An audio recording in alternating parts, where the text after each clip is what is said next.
Welcome, everyone. Thank you for joining another one of Lifetime Adoption's webinars. We're excited to host another adoption story tonight. My name is Libby Murray, and joining me as my co-host this evening is Kim King, another one of Lifetime's coordinators that works primarily to help prepare adoptive families for their journey ahead. We just participating tonight, but I want to encourage you that this is a very casual time, for you to submit questions that may be prompted by the topics we discussed tonight, for you to, even if it's a question off topic, that you're welcome to submit it because we may have time to address it with you behind the scenes, type directly to you or email with you later. So please, we just want to be a support. We want to be a resource for you, and for you to start getting the information you need, or if you're already in the process, for you to just continue to explore the possibilities for your adoption path ahead. And questions and comments and feedback are sometimes the best way to get those answers that you'll need when you do come to the day when you are presented with your match opportunity. So, Kim, I want to welcome you and thank you for joining me tonight. And I want to ask you if you could review with us how our audience could contact us with questions after the webinar. Certainly. Of course, if you're a family that's already been speaking with us or you're already a Lifetime family, then you know that you can always reach out to your coordinator, and she will make sure you have all the answers and answers to all your questions and what next steps you should be working on at this point. But if you are new and you have not been assigned to an adoption coordinator or haven't made contact and a connection with someone so that you know who to ask for when you call in, just give us a call, 530-432-7373, and we will connect you with someone who can begin to understand where you are in your process and help you and let you know what the next step should be and answer all your questions. If you want to go ahead and email some questions in, then if they're, just general questions not related to tonight, then I encourage you to email those in to apply, APPLY, at lifetimeadoption.com. And those emails will come in through our applications department, and they will assign you to a coordinator who can begin to work with you just as if you had called in on the phone. Of course, the first step is to apply for our program with our free application at lifetimeadoption.com. That's our main website, although we certainly have several other websites you may have come across as you get to know us here at Lifetime. So lifetimeadoption.com is where our free application is located online. And it's a pretty streamlined application. We try to just hone in on the things that we really need to know first and foremost. And then if everything looks like we could possibly help, maybe then move forward to the next phase, which could be a phone conference with one of our adoption coordinators or adoptive family coordinators here at Lifetime. So we'll walk you through all the steps. It's very important to take that very first step and fill out that application. That's the first step toward us all being able to get to know each other mutually, beginning that mutual exploration. And of course, our application is always free because we want people to have the opportunity to see whether or not we could possibly help and really have no obligations made to Lifetime or anything like that until you have also decided in return that we're the best fit for you. Libby, as most people on here know, we have many familiar faces on here that are active with us on our Facebook page. If you have not seen our Facebook page, it is a wealth of encouragement, interaction with all aspects of adoption, the adoption triad, so birth moms, adoptees, adoptive parents in waiting, and ones who have already adopted. So go to facebook.com/open.adoption, and that's facebook.com/open.adoption. And anything you happen to miss tonight, just email me, Kim at lifetimeadoption.com, and I can email whatever it is over to you right away. Great. And yeah, I just wanted to tag off of the Facebook comment, because what I think is cool there is that it very much becomes a community of people who are in all different phases of adopting. So some of them are only beginning to think about adoption. Others have already been raising a child that they adopted. And there's even birth mothers who participate and give their feedback from time to time too. And it really it really becomes an asset, and that's why we try and carry it on through these webinars, because this is also another community opportunity for you to know that you're in an audience of people like you, people who are praying about becoming a parent, who are hoping to become a parent. Some of you may just be thinking about adoption, others may be just set on it and you're just waiting for it to happen, and that we can bring you together to hear stories like we have tonight, and be encouraged, but also become better prepared and more informed. And really that's what we want to make this for you, is so that when you get to the opportunity for your baby, you feel like you were ready for this, and you had confidence about moving forward. And with that, I want to share how excited I am to welcome our guest. I'm excited to welcome, I'm sorry, I had a little glitch here, and so I blacked out on my thing. I'm sorry, Libby. You all listening, I was letting her know that our screen went black. I don't know if it's faded out for everyone, but that's the distraction. Libby certainly knows who we're going to be interviewing. We've been working closely with her, but Libby, are you getting that sorted out right now? I am. I refreshed it, so hopefully that will resolve. But we do have photos to show tonight, so if you're online. So I want to welcome adoptive mother MaRay's. She lives in Texas, and she adopted her little boy earlier this year. And why I'm so excited to have her on tonight is because Kim and I both remember having seen her appear in the audience on webinars and always participating with questions and feedback and comments during and after those webinars throughout the early phases, when she was just thinking about adoption and researching her options and trying to decide, what's the next best step for me to build my family. And then when she adopted just after New Year this year, and she started sharing the relationship she has with her son's birth mother, I chomped at the bit because I was so excited to get her on the other side of our webinar and share back with you, because I know that it helped her to hear other adoption stories, and I hope that her story can bless you in the same way. And so, MaRay, I just want to welcome you and thank you for joining us tonight. Yes, ma'am. Thank you. And so everyone can see, I hope, on their screen the picture of your very cute, bright-eyed little baby boy. Thank you. Who I hear is probably sleeping by your side right now. He's sleeping in my lap right now. Cool. I just want to, I think I want to start probably more in the middle of your story, but we'll probably end up backtracking a little bit too.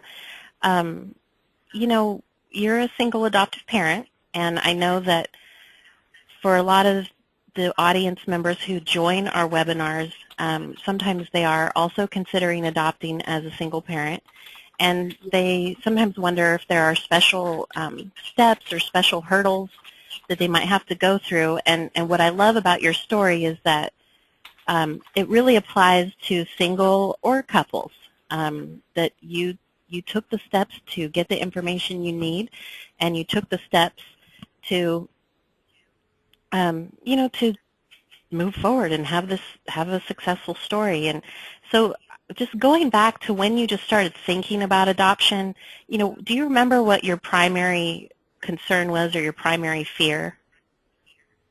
My primary concern was, of course, wait time. Mm-hmm. And you hear things like you have to wait 2 years or you have to wait 3 years. And my next concern was, would a birth mom be interested in a single mother? That was my other concern. One of the things that struck me about Lifetime was that you did have something that said birth moms were interested in single mothers. Mm-hmm. Mm-hmm. So those were my two things. And I shied away at first because I thought, I'm not going to wait a year or wait 2 years. Pray about it a lot. Mm-hmm. Finally took the big step, and then was the paperwork, which is also something that is overwhelming when you see all the forms and the paperwork, and baby steps. Definitely baby steps. Yeah. Well, and you and I were talking about that. I love that you say that, baby steps, because a lot of people do wonder, well, how am I going to get through all that's required of me to just get the opportunity to adopt? And you said I set goals for myself, I took it step by step, and I prayed a lot. Yes. I would set a goal, for an example, of saying I'm going to get 3 forms to them this week. Mm-hmm. The important thing is having to stick to it. I had a calendar and wrote down. I had a lot of checklists, so I'd write everything down and check off. I sent these 2, and next week I'm going to send these 3. Mm-hmm. Just setting small goals, so I took it in small chunks. It wasn't as overwhelming. And when you keep the end in mind that you're leading to having a baby and holding this wonderful child in your arms, it's worth it.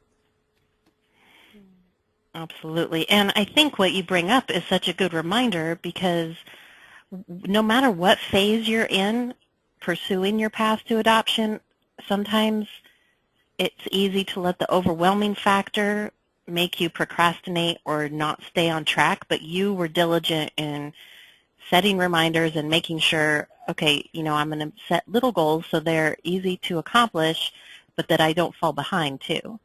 Yes. I think that's such a good reminder. What you also begin to remember is that as soon as I begin to get all this done, the sooner I'll be able to be seen by birth mothers. The sooner I'll be able to be shown to birth mothers as I complete all the steps. And I thought if there was a situation where a birth mother saw me online and I wasn't finished with something, I would be hindering my chances. So keeping the end goal in mind definitely helped with the paperwork.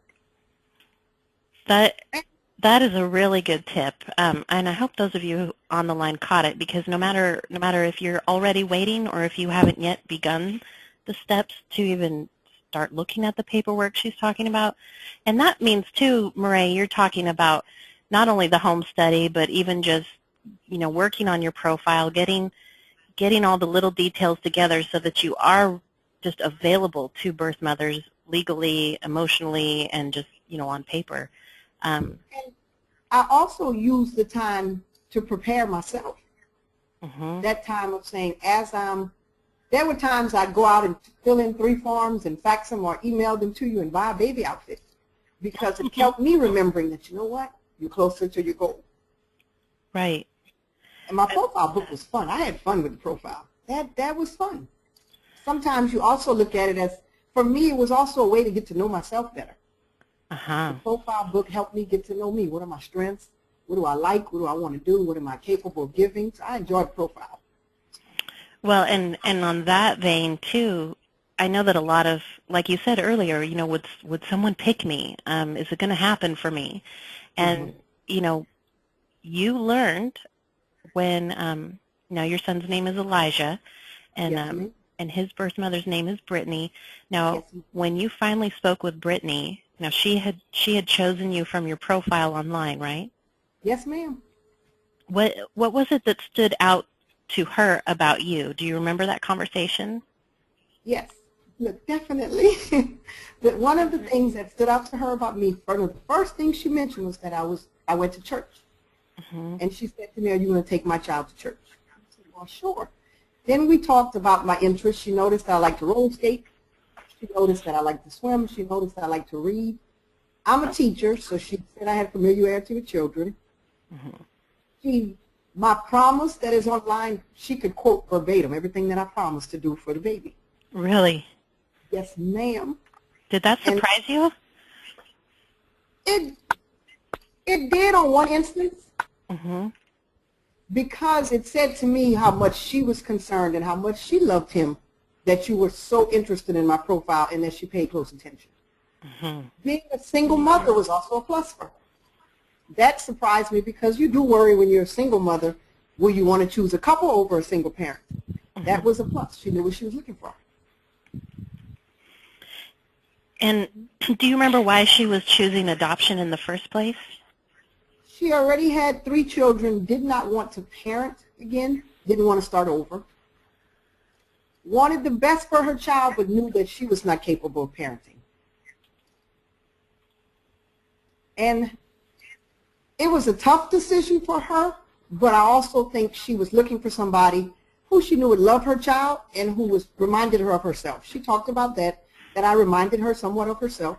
And her mom was actually the one who chose me, because her mom said I reminded her of her daughter, and her mom liked a lot of the qualities. What was important for me was being very genuine in the profile online and being myself. Absolutely, and that is one of the main tips we usually offer families is, you know, honesty, because it's so easy, I think, to feel like you've got to pair up against other adoptive families, other adoptive parents, but that in the end you're going to be chosen for being you. And one of the, I'm sorry, I mean to interrupt. One of the things that struck her, I love to roller skate. She loves to roller. That was something she did say. She said, "Maray, I like roller skating, and so do you." I'm like, wow, because you don't think of the small things that may be small to you that'll get a birth mom's attention, the things that make you unique. Boy, I'm going to have you come counsel other adoptive parents, Maray, because I am constantly trying to say that. I'm constantly trying to remind families that the things that seem ordinary to you are special to the birth mother who's going to choose you. Yes, ma'am. They make you unique, and you never know what's going to get their attention. But roller skating so cool. got her attention, which I thought was funny because I love to roller skate. Now, and so how did you share that in your profile? Did you have a photo of yourself roller skating, or did you just write about it? I wrote about it, and I had a photo of myself roller skating online. Now, I don't want all of the families online on the call tonight to think, oh, I've got to put a roller skating photo in my profile to get chosen. Put that thing that's fun to you, that's unique to you online. That's so true because, I mean, we've even had birth mothers choose adoptive parents because of their favorite candy or, like you said, I love that Brittany shared with you that you remind her of herself. Yes. Because I think that probably added a great amount of familiarity to help that trust build. Yes, ma'am. Do you remember what stood out to you when you got to know Brittany? What stood out to you to start making you feel like, you know, I think I could see this happening. I'm going to keep moving forward. She came across very genuine.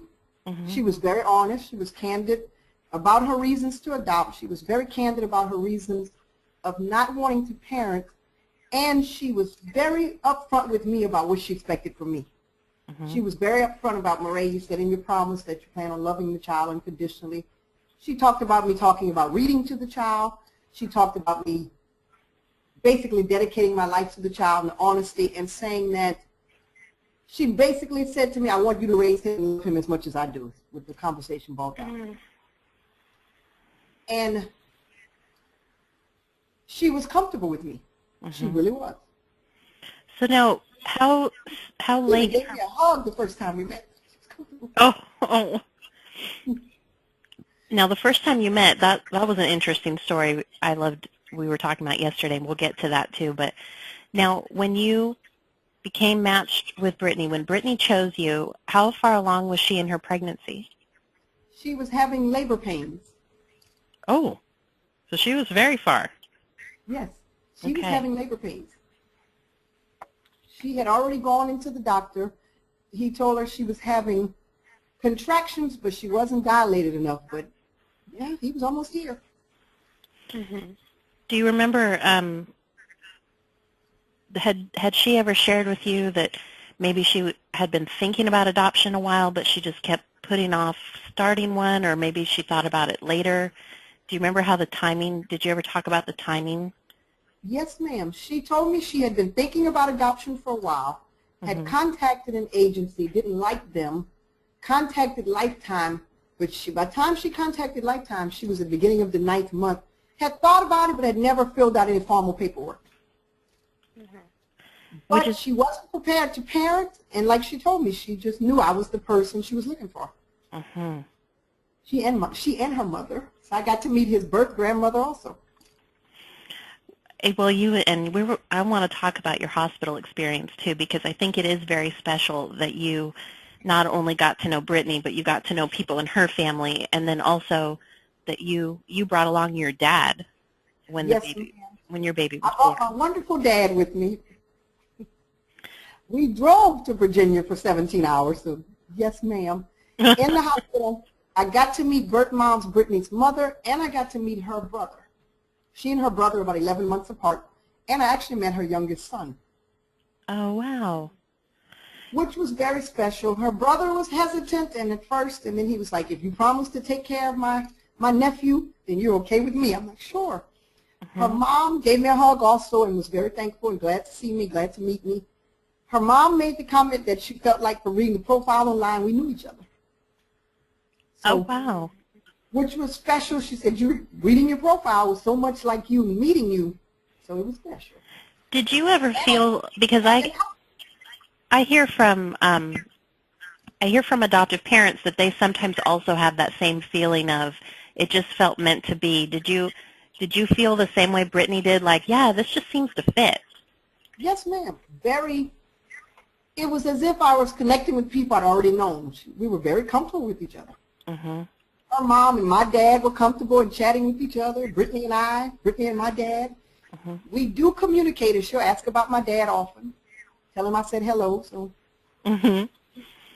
And looking back at, those couple years that you did take to research and prepare and keep learning, and even maybe the months prior to finding out about Brittany, do you ever look back at what you have with her now and think, I can't believe I was ever worried about how this would go?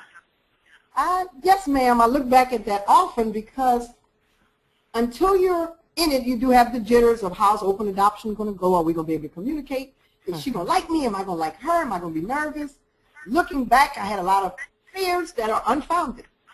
Mm-hmm. My baby. I have a lot of worries, but they were unfounded. I believe the baby you're supposed to be with and the birth mother, it's going to happen. Pray about it, and you'll meet the right one, the right baby. Uh-huh. Well, we did have, so I want to get to how long, I know that you found out about Brittany late in her pregnancy, but by the time that you spoke with Brittany the first time, how long had you been waiting with Lifetime? How long had you been presented to birth moms before you were chosen? It happened in a 4-month span. Very fast. I'm thankful it happened very fast, but only 4 months. Yeah. Wow. And now your baby boy is 4 months old, right? Yes, ma'am. That's amazing. It just little feels Eli. like yesterday that you were just on our webinars as in the audience, and I can't believe you have a 4-month-old now. Yes, ma'am. I am in awe every day and amazed and thankful. Mm-hmm. My baby. What was it? So I want you to tell the story that you told me yesterday about when you were supposed to get together and meet with Brittany and her mom the first time. We drove from Texas to Virginia, and he was born on the 6th, a Sunday. We got there that Friday. Mm-hmm. She was still working up until she delivered, so we were supposed to go out to dinner on Friday. She was at work, could not make it. Called her, texted her, we were supposed to go to dinner on Saturday. She could not make it. So I finally said Sunday was her day off. We set up to have brunch on Sunday. I got a text message Sunday at 8 o'clock in the morning saying he was already born. I was amazed, nervous, but amazed. When I got to the hospital, Elijah was already born. Brittany had already delivered, and she and her mom were there, so I got to meet everybody at the same time. What was that? What was that like for you? I mean, what was going through your head? As my daddy loves to say, I was in shock. Mm-hmm. I was totally amazed, totally in love with him. Her mom took me over to the nursery. Totally amazed, totally in love, in awe, thankful. Mm-hmm. Kind of thinking, wow, this is happening to me. I cannot believe. Yeah. And just you fall in love with this baby. You fall in love first time you see him. I can remember seeing him in the nursery, and I just kind of stood there in shock with a big smile on my face. And so we were talking too. I mean, it is kind of amazing to think how quickly you and Brittany connected, such that she called you and said, "Hey, by the way, when we are going to meet for the first time, you're also going to meet this baby boy too." Yes, ma'am. That she could just be kind of even joking a little bit, teasing a little bit, like casual. She was very comfortable. I let her take it also at her own pace. When we got into the hospital, she initially said to me, let me know when you want to see him. I'm fine with that. And she gave me a hospital bracelet, which was awesome, so I can go in and out of the nursery and into the maternity ward anytime I wanted to. Nice. And I got to spend the night in the hospital. And were you also aware of the feelings that she might be having in the hospital too, like the hard feelings and the grief that she might have been starting? Yes, ma'am. And the thing that was very special, she and I even got a chance to talk about that. She wanted to be with her mother and her brother alone for a little while. I gave her space. I texted her and asked if everything was okay. She said she was grieving and she wanted to be the people closest to her. Did I understand? Yeah. Coming from the adoptive mom side, that was hard because you go through the, oh my goodness, is she changing her mind? Is everything will be okay? But for the love of the child and for the sake of the child, sometimes you have to back off and also understand, in my joy, birth mom is going through some grief and some loss. Right. And giving her that space and that time and praying about it and knowing that the baby's meant for you is going to be the one that's in your arms. Yeah. So how did you balance that between that joy that you were feeling and that instant love that you felt for this baby, but also respecting and being sensitive to Brittany and what she was going to be going through? Did you communicate that to her specifically, or did you just imply it through your actions, or how did you balance that? I told her I would leave her alone with her mom and her brother for a minute, and I understood, and it was okay. And I told her whatever decision she chose, it was wonderful meeting her, wonderful meeting her mom, it was great meeting him, and everything was going to be okay.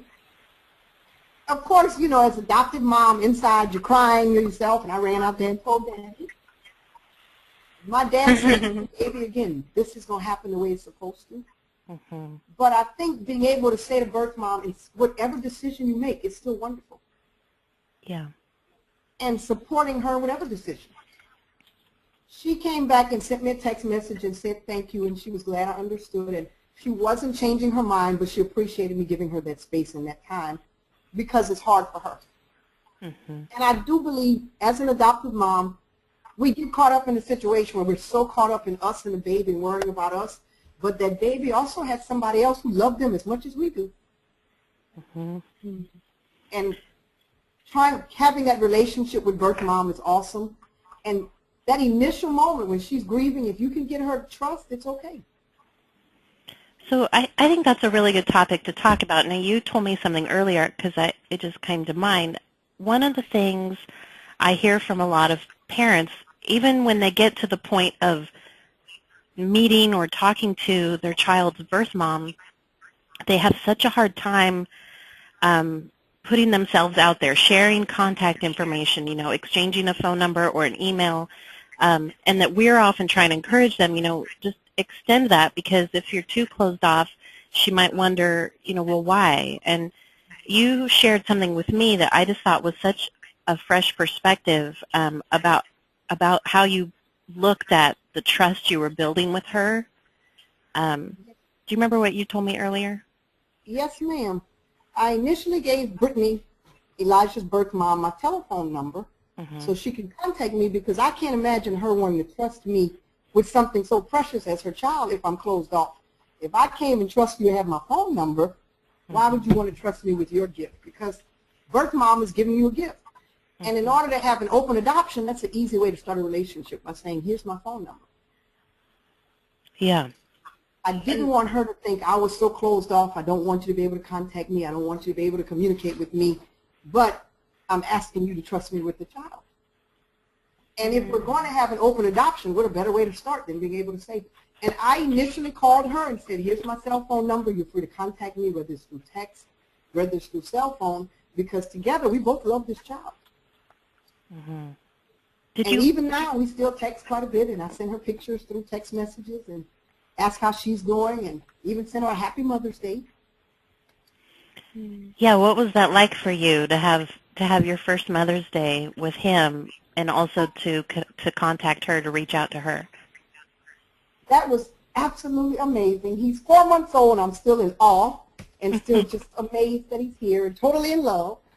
But also remembering that if it wasn't for her, I wouldn't have had Mother's Day. And understanding that birth mother's role is very important in the openness, being able to say to her, happy Mother's Day to you also, and thank you for the gift you've given me. You know, do you ever feel like you're saying it too much? Does she ever indicate to you, like, you know, stop? Like, you know, I don't need to be thanked every time. I just want to know how you're doing, or does it seem like she's receptive to that and she appreciates your gratitude? She's very receptive and appreciates the gratitude, and also she'll thank me for taking such good care of him. So I think that we have a mutual relationship where I appreciate her for the gift, but she also appreciates me for taking care of the gift of Elijah.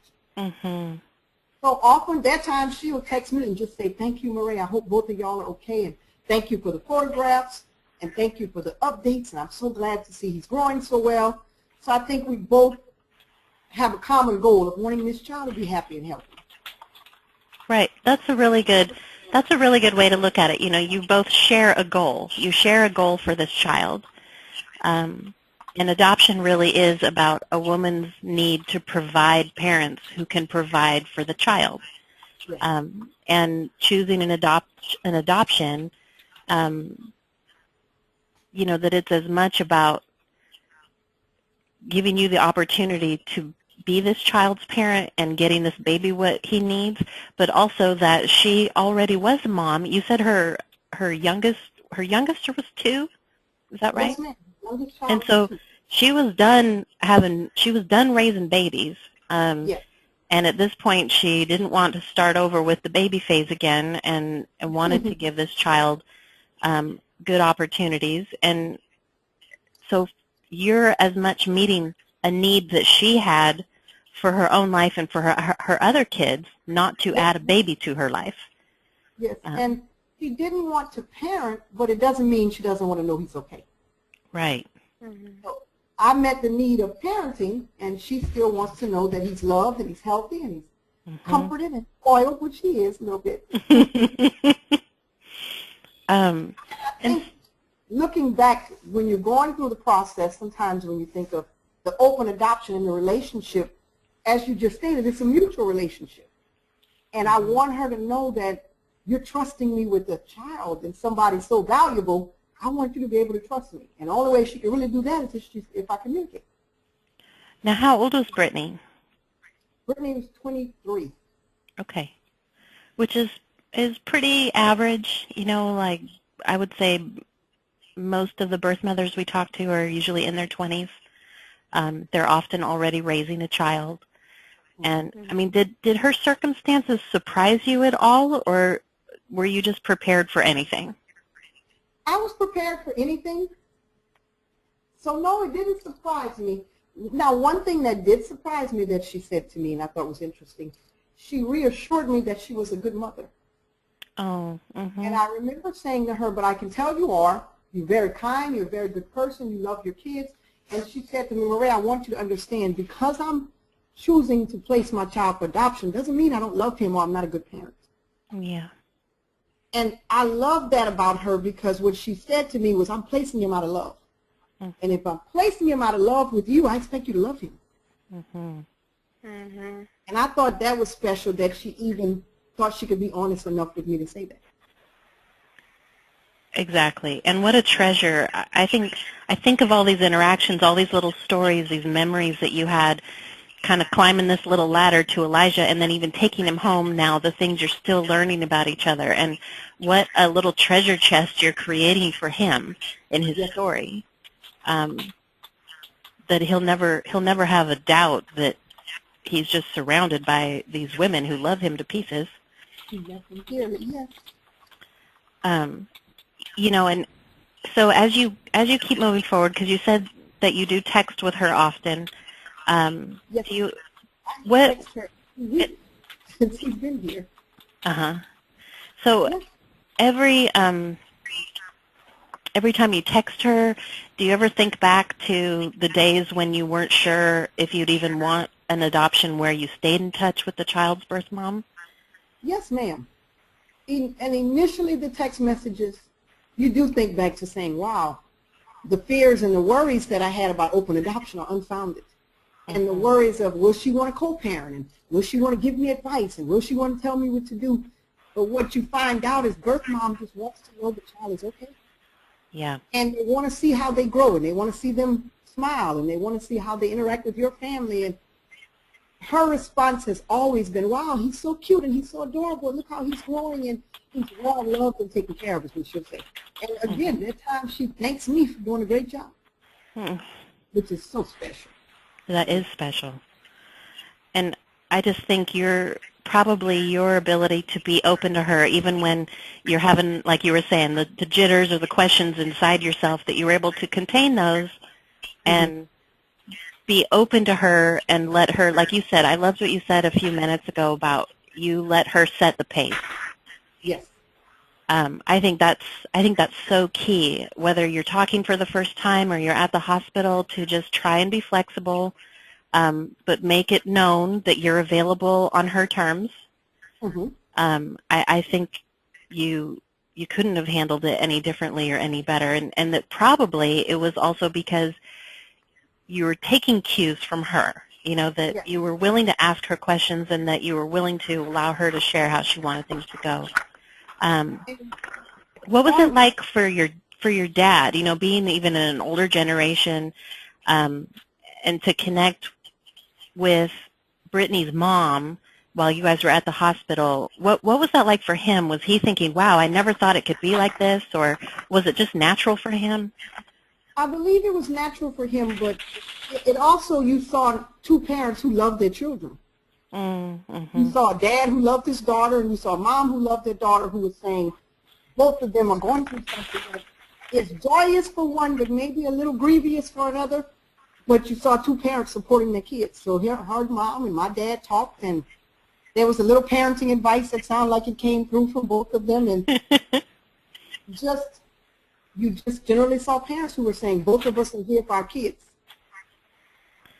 Now, you did share a bit ago, we had a question come in that said, was there any point when you thought she might have changed her mind or that she wasn't going to move forward? Yes, ma'am. I know it was when you left her alone to say goodbye. Yes. And I love what your dad told you in the waiting room when you were just waiting for Brittany to let you back in. I'm doing a little bit of crying. Dad said to me, if it's meant to be, it's going to happen. Don't worry about it. And again, I think as that adoptive mom, because our focus is, of course, wanting the parent and loving the child and can't wait to have the baby in our arms, that we forget your loss is your gain is somebody else's loss. Right. Now, this is a good question that came in here. I'm also going to pop up another couple cute photos here of this little guy. So as a single adoptive mom, I know that, there are a few unique aspects and questions that might come up. Did Brittany ever talk with you about, well, what kind of men do you go out with, or what kind of, plans do you have for your future? Did she ever ask you about what your social life was like, being that you're a single person? Definitely. She did? She asked if I were seriously in a relationship. She asked how often do I date. Her main concern was his safety, and saying that, and I said to her, I said, now as a single mom, of course the conversation, I thought about it, and I said to her that if I do date anybody, I wouldn't just introduce him to everyone. That I'd make sure if he were introduced to someone, it'd be someone I was going to marry. She asked if I thought about marriage one day. I told her yes. She told me, she was very candid again. She talked about not growing up with a father and how single parenting made sense to her. But she said, if you're going to raise my child, I also have to trust that if you date, you make the right decisions. But yes, she did bring it up, which was an interesting question, because when you're looking at adoption as a single woman, that does pass through your mind. And having to remember, if you bring a child into your life, you do have to date a little cautiously. I mean, it's a package deal now. Right. Did you know anyone who had adopted before you adopted Elijah? I have an aunt who adopted 2 children. Well, actually, my mom's brother and his wife adopted 2 kids. But other than that, no.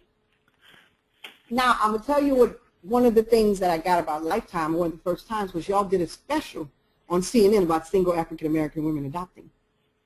Oh, yes. Yes, that's the first time y'all caught my eye. I remember Marty did that, and that was a couple years ago.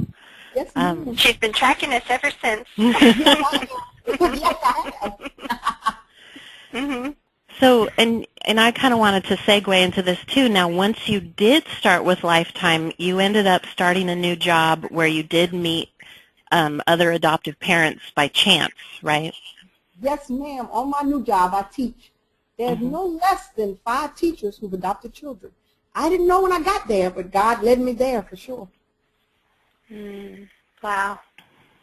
And so being that you knew that adoption could happen at any time, you might get a heads up or you might have it happen last minute. Being a working woman, how did you prepare your job for your adoption plans and the possibilities of just having to take off? Once I knew that I was definitely signed on with Lifetime and birth mothers were beginning to see my profile, I went in with my boss and I was real candid, real honest, letting him know that I was wanting to parent and being single, that I have to go by myself, which is okay.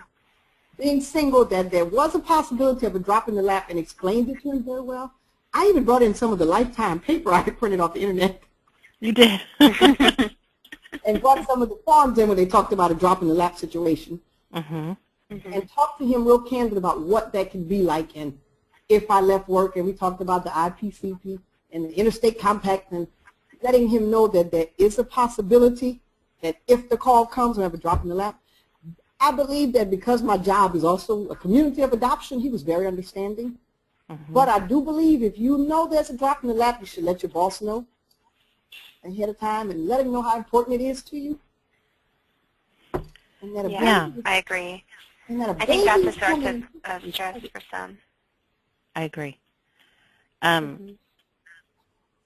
Because did that eventually come up when you were talking with Brittany? Was she ever concerned, like, well, you live in Texas and I'm in Virginia? Yes, ma'am. Her question was, how soon can you get here? I'm having some Okay. And I think the good part about it is if you are pursuing adoption, you have to understand that you got to be ready to go at the first moment. I even know on your adoption site, on the website, y'all talk about being packed. I was packed and ready. And again, having to be flexible and say, if the birth mom's ready, I'm ready. Because you don't want to miss out on an opportunity to meet your child. That's right. Right. And being that she was open with you about how she is a single mother, and that the reasons that she's choosing adoption, I could see had you left her there with the baby very long, she would have started to wonder, who's going to take care of this baby? Yes, ma'am. I believe she'd have also started to wonder, how serious is MaRay about adopting if she can't even get here? That's a good point, too.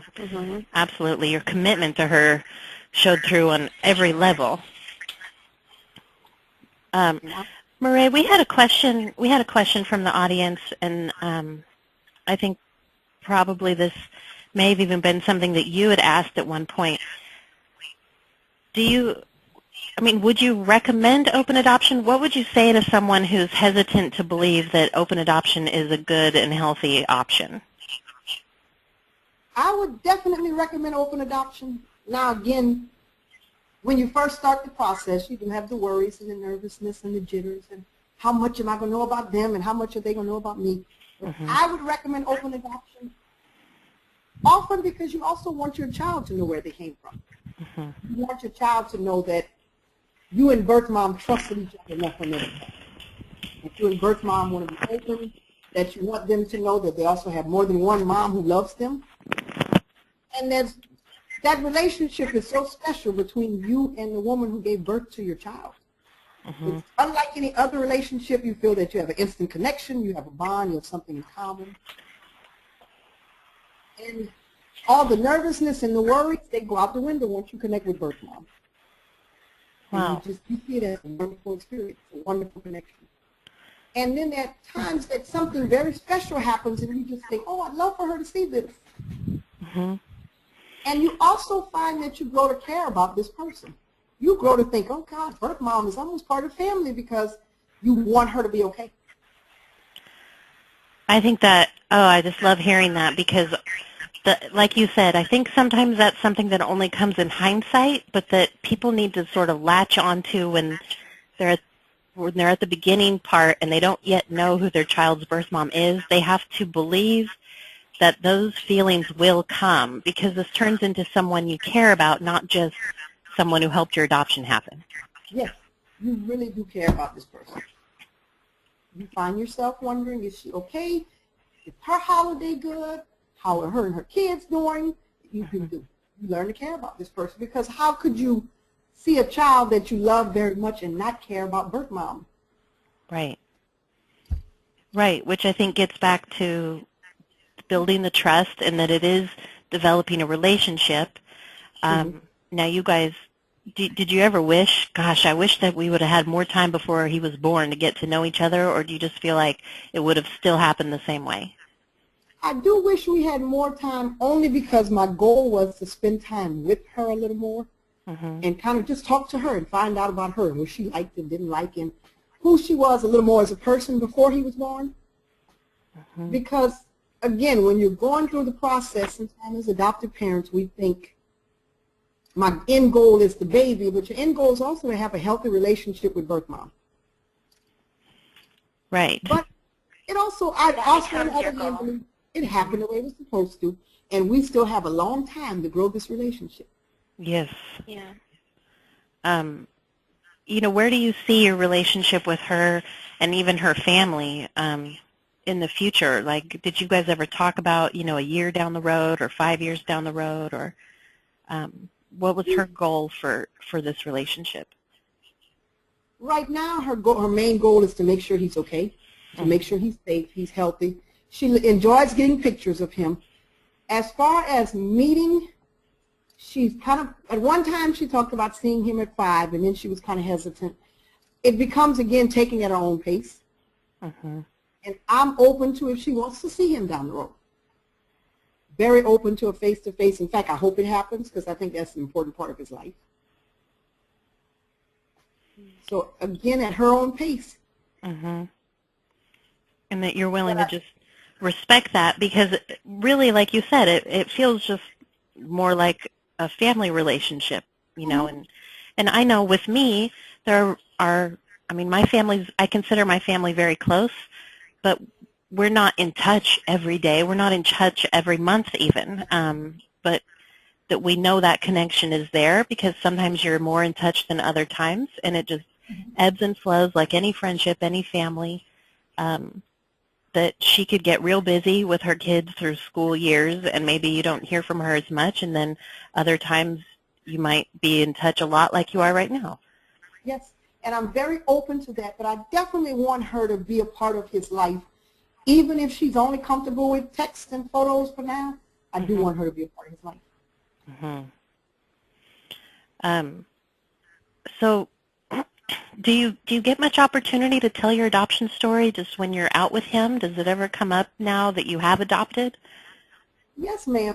It's come up quite a bit in church, because I've been there for quite a while, so you will hear people walk up and say, you know, I know you weren't pregnant, and they kind of smile and get to say, And then I get to get adopted, which is always special, and get to tell the story. And, of course, on my job, I've told the story to everybody, because we all pretty much adopted.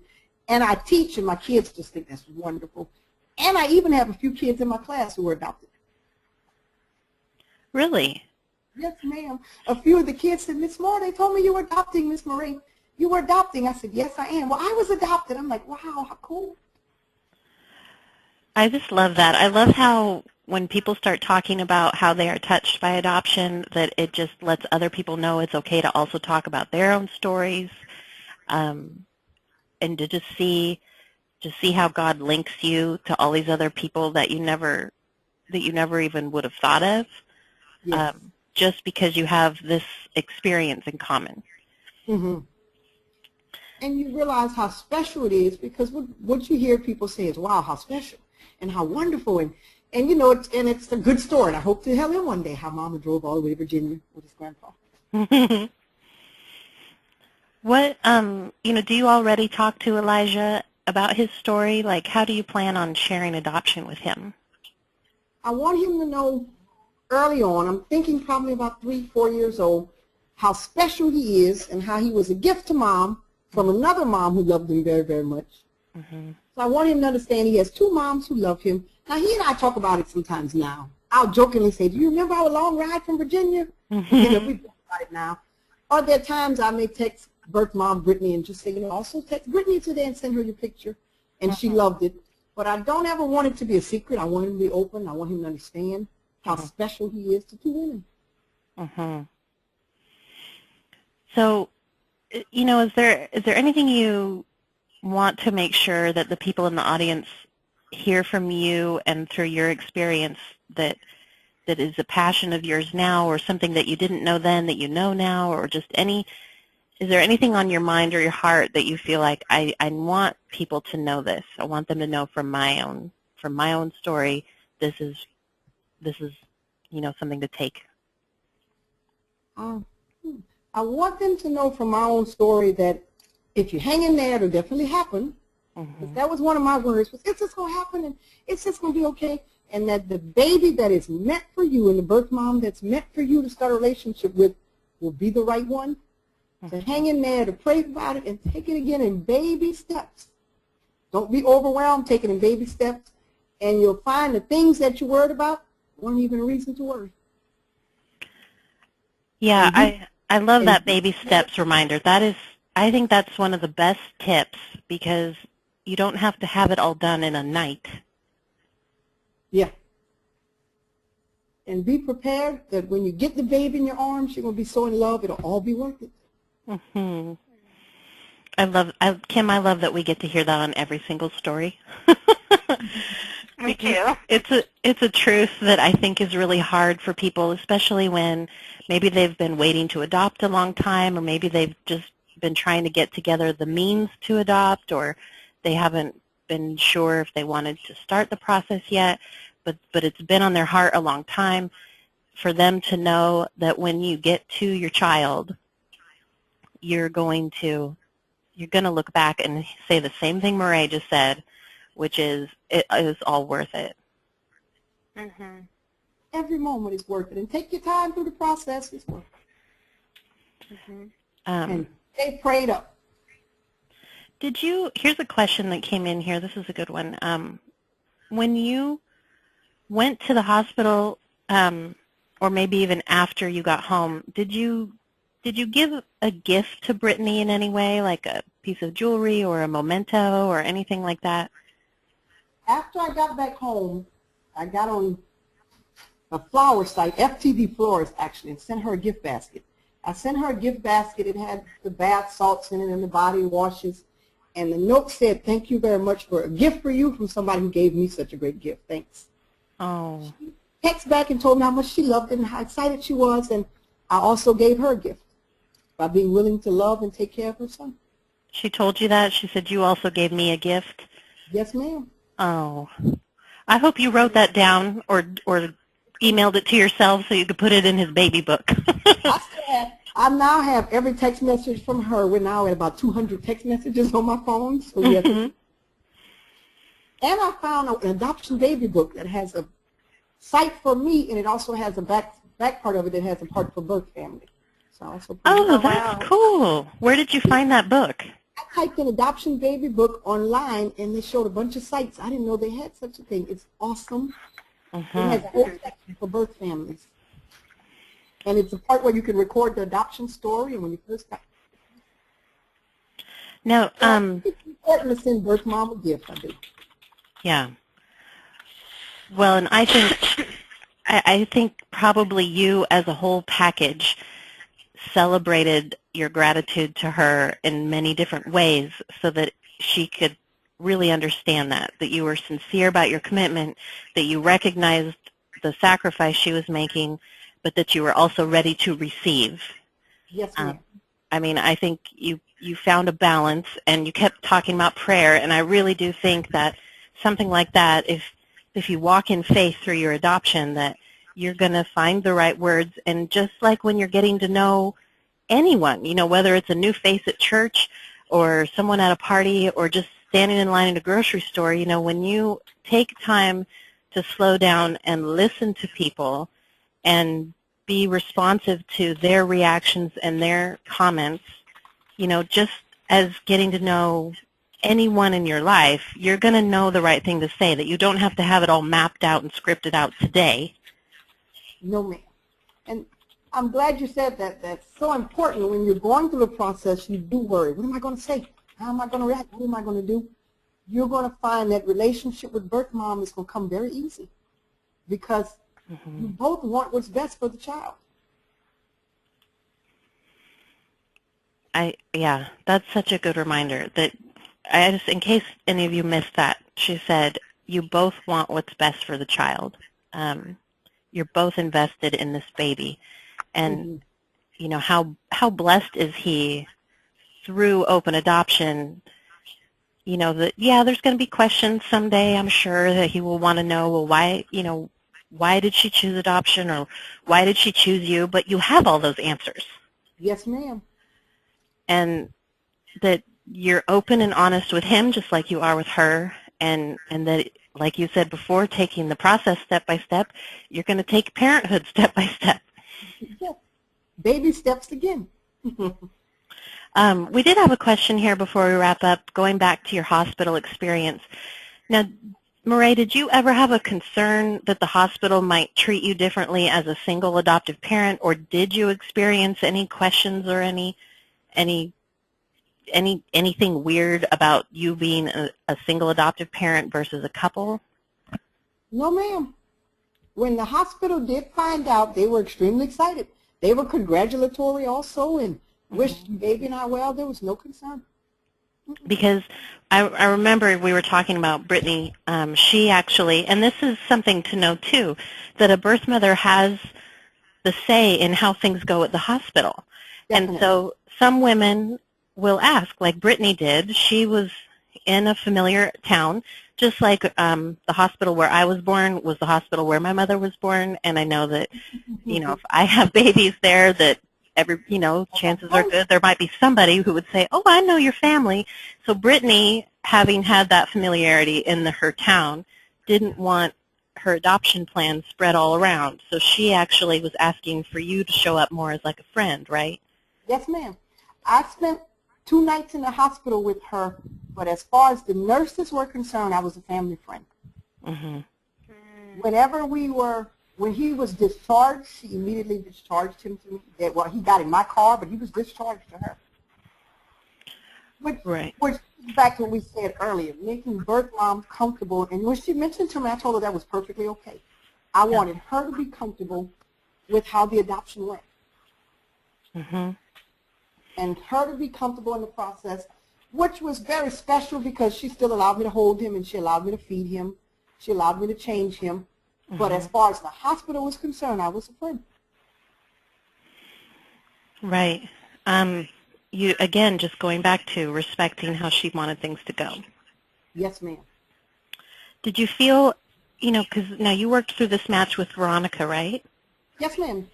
I mean, did you feel like having Veronica there as sort of a mutual third party kind of helped you guys navigate any of those, well, what do we do next kind of questions? Oh, definitely. Veronica was wonderful. I called Veronica quite often. Being an adoptive mom, you know what the process is, but there are times that you're so excited about seeing the baby, but you're also unsure of, well, who do I call next? Who do I call the lawyers? What do we do when the baby's discharged? So Veronica was extremely wonderful and helpful. There were times when I may get off the phone with Brittany and say, well, Miss Veronica, she said this, and I said that. Do you think that's okay? And she's like, MaRay, it's okay. That's what you need. You need somebody who's heard it before to tell you where to go next. And I love that because, believe it or not, there are some families who don't keep in touch very much through their match, and we would almost rather have a family who was calling about every conversation than somebody who kept us out of the loop, because then it ties our hands. And at least Veronica had absolute awareness of what was going on with your opportunity to help you walk through that.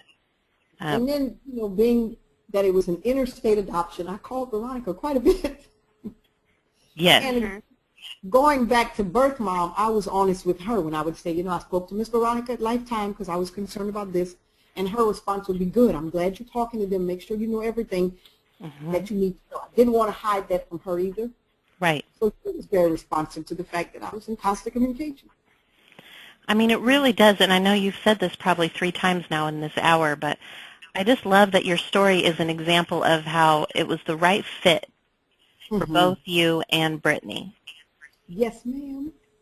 And, you know, I really couldn't imagine, I'm sure she would have had a great experience with a different adoptive family, but, I mean, it just really sounds like choosing you was even more confirmation to her that she was making the right choice because she had so much peace about you. Yes. And that's very important. You do want adoptive mom to be comfortable with you, even if she has to say something like, I need a little time or I need to think it over. Oh, right, with birth mom, yeah. I'm sorry, birth mom.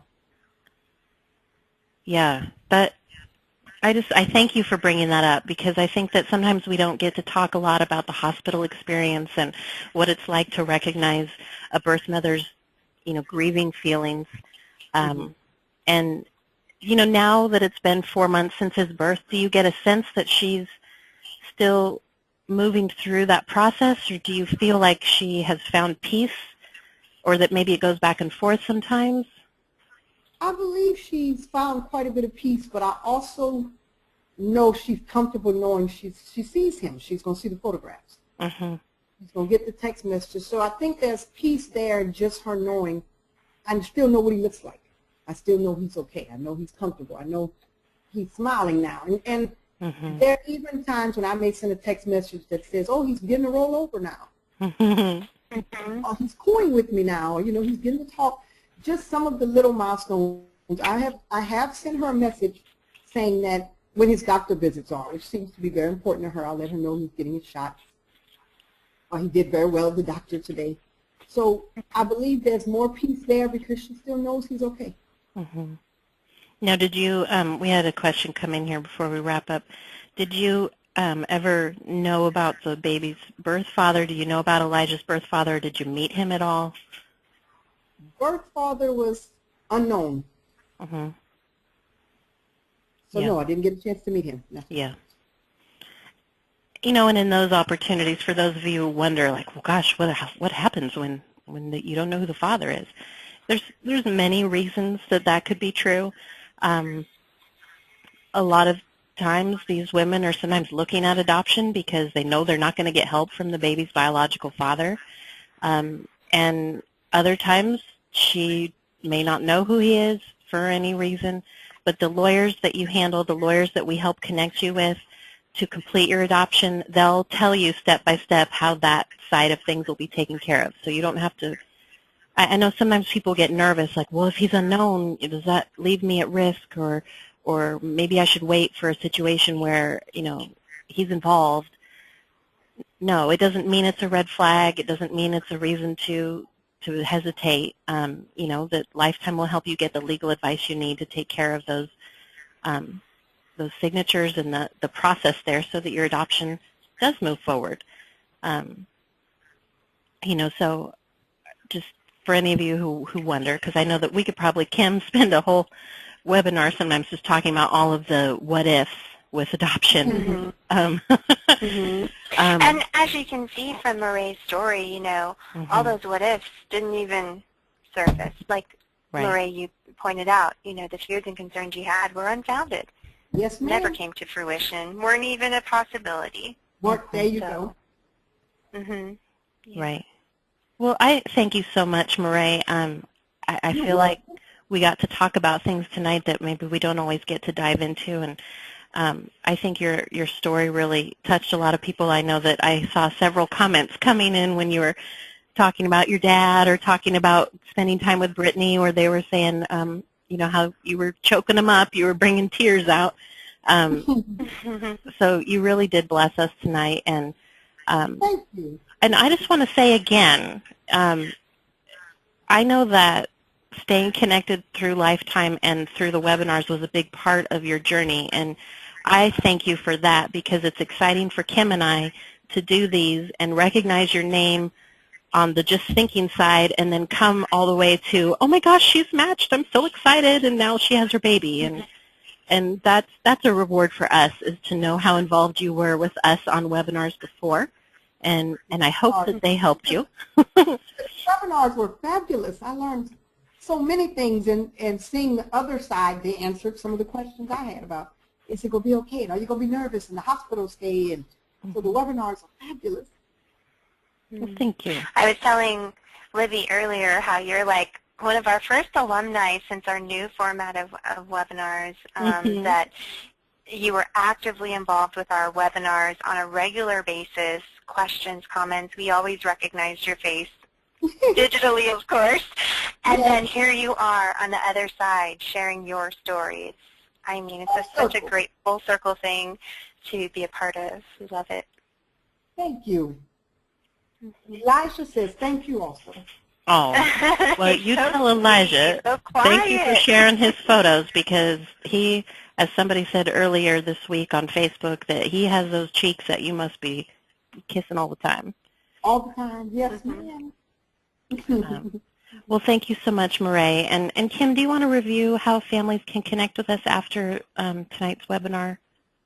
Certainly. If you have any questions that maybe you felt hesitant to type in because maybe they weren't directly related to our conversation and interview this evening, feel free to email those to us.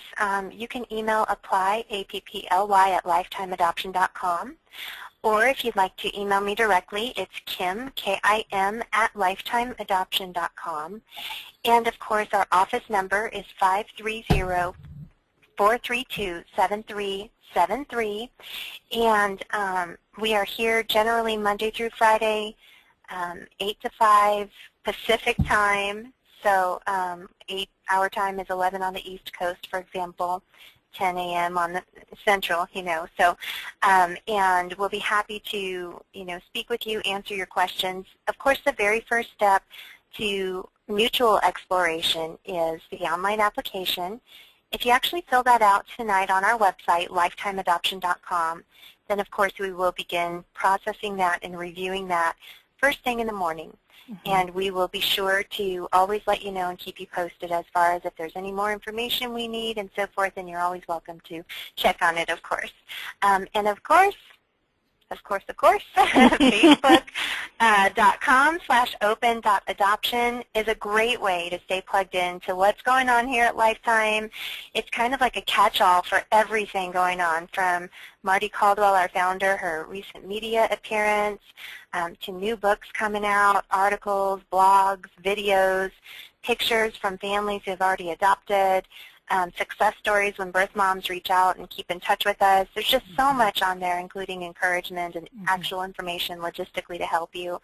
So we welcome you to join us on Facebook at facebook.com/open.adoption, and please share with others the things that you find on there that are helpful to you, and share the word, and it'll spread and spread, and we can increase the adoption awareness for everyone.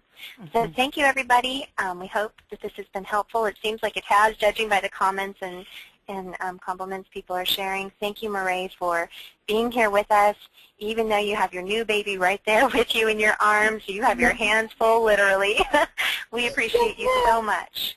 You're welcome. Oh, thank you all. I hope you have a good night, and we will meet with you again soon. Bye-bye, everyone. Good night. Bye-bye.